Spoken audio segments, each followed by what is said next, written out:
बहुत समय पहले की बात है। सोनपुर नाम का एक समृद्ध राज्य था। उस राज्य का राजा चरण सिंह अपनी वीरता और कठोर नियम के लिए जाना जाता था। लेकिन राजा जल्दी गुस्सा हो जाता और कभी कभी बिना बुरी बात समझे फैसला कर लेता था।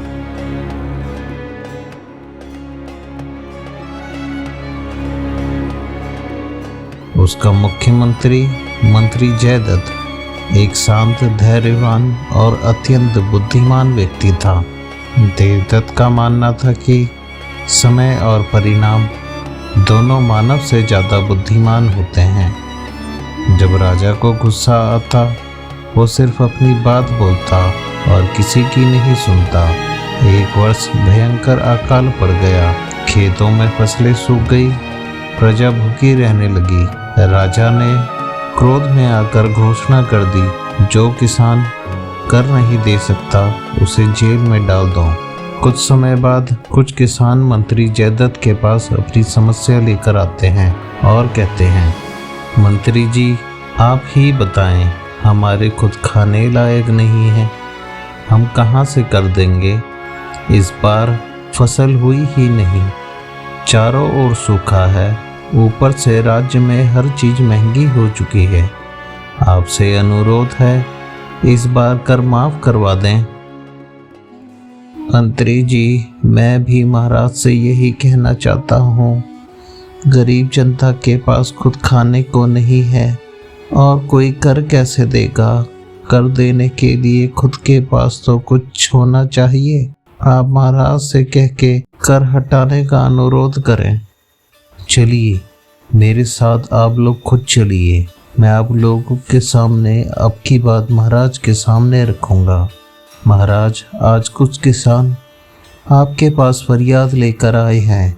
इस साल राज्य में सूखा पड़ गया है और किसान चाहते हैं कि आप दया करें और इस बार का कर माफ कर दें। मेरी भी आपसे विनती है, ये गरीब कर देंगे तो खाएंगे क्या। मंत्री जी, कर से ही राज्य चलता है। अगर कर नहीं मिलेगा तो राज्य के खर्चे कैसे निकलेंगे। कर्ज बिल्कुल भी माफ नहीं किया जा सकता। जब राज्य में कोई समस्या है तो उसका निदान सबको मिलकर निकालना पड़ेगा और ये हमारे आदेश हैं। और जो कर नहीं देगा उसे दंड मिलेगा। राजा जी, दंड से नहीं, दया से राज्य रहता है। प्रजा को सहायता चाहिए, दंड नहीं। अपने महाराज से आप जनता के सामने इस तरह बात नहीं कर सकते। मंत्री जी, आपको इसकी सजा जरूर मिलेगी। सैनिकों, राज्य मंत्री जयदत्त को अभी इसी वक्त काल कोठरी में बंद करने का आदेश देते हैं हम।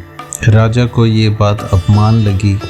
गुस्से में उसने मंत्री को राज दरबार से निकालकर एक छोटे से कमरे में कैद करवा दिया। मंत्री देवदत्त बहुत ही बेचैन थे।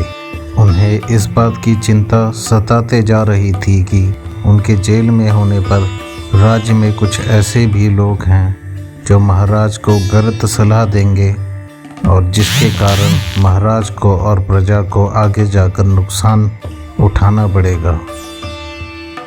कुछ महीने बीत गए। राजा के चारों तरफ सिर्फ हाँ में हाँ मिलाने वाले लोग रह गए। गलत फैसले होने लगे। प्रजा में असंतोष बढ़ने लगा। धीरे धीरे राज्य की आर्थिक स्थिति बिगड़ने लगी। लोग सड़कों पर उतरने लगे और राज्य पर धीरे धीरे छोटे छोटे दूसरे राज्य भी हमला करने लगे। पड़ोसी राज्य लोहापुर ने सोनपुर पर हमला कर दिया। लोहापुर का राजा बहुत ही क्रूर राजा था। उसे युद्ध लड़ना, लोगों को मारना बहुत ही पसंद था। मंत्री, जाओ और गांव में जाकर एक एक को पकड़ो और सबके घरों को जला दो और जेलों में डाल दो। हमें इस राज्य को हराना है और इसके राजा को पकड़कर कड़ी से कड़ी सजा देनी है। महाराज, इनका राज्य बड़ा है, इनके पास सेना बड़ी है, लेकिन इनके पास कोई योजना नहीं है। हम बहुत जल्द इनके राजा को पकड़कर आपके पैरों पर ला डालेंगे। राजा ने सेना भेजी, लेकिन बिना सही सलाह के वह युद्ध हार गया। राजा को बंदी बना लिया गया। राजा को जेल में आकर बड़ा ही पछतावा होता है। वह मंत्री जयदत्त से बोलता है कि मंत्री जी, मुझे अपनी गलती का पछतावा है। मैंने जो भी बुरे कृत्य किए हैं उसके लिए मैं क्षमा मांगता हूँ। कृपा करके मेरे राज्य और जनता को बचाने की कोशिश करें। जब तक आप इस राज्य में सेनापति थे, किसी की हिम्मत नहीं थी जो हमारे राज्य की तरफ देख ले। जयदत्त महाराज से कहता है, महाराज, आपको चिंता करने की जरूरत नहीं है। जिस समय युद्ध चल रहा था, मुझे मेरे गुप्तचरों द्वारा एक एक जानकारी दी जा रही थी। आप देख रहे हैं, यह कबूतर यह सारी खबरें चिट्ठी लेकर के आता था और मैं सारी जानकारी इकट्ठा करता था। महाराज, बस मुझे आपकी आज्ञा की ज़रूरत है। आप कहें तो मैं अपने गुप्तचरों और अपने मित्रों को इकट्ठा करता हूँ और एक सेना बनाता हूँ और वह दोबारा से युद्ध की शुरुआत करेंगे और हमारे राज्य को आज़ाद कराएंगे।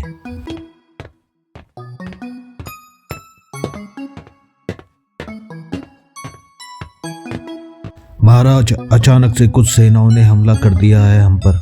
महाराज, हमें आपकी और अपनी सेना की रक्षा के लिए युद्ध छोड़कर भागना पड़ेगा। सेनापति की योजना सफल रही। जेल से रिहा करा लिया गया। हमारा जनता के पास जाकर उनकी समस्या खुद सुनते हैं और लोगों की मदद करते हैं। महाराज ने लोगों का पिछला कर भी माफ कर दिया और जिनको जेलों में डाला था उन्हें आज़ाद कर दिया। और इसी तरह सोनपुर गांव पहले की तरह सोने की चिड़िया बन गया।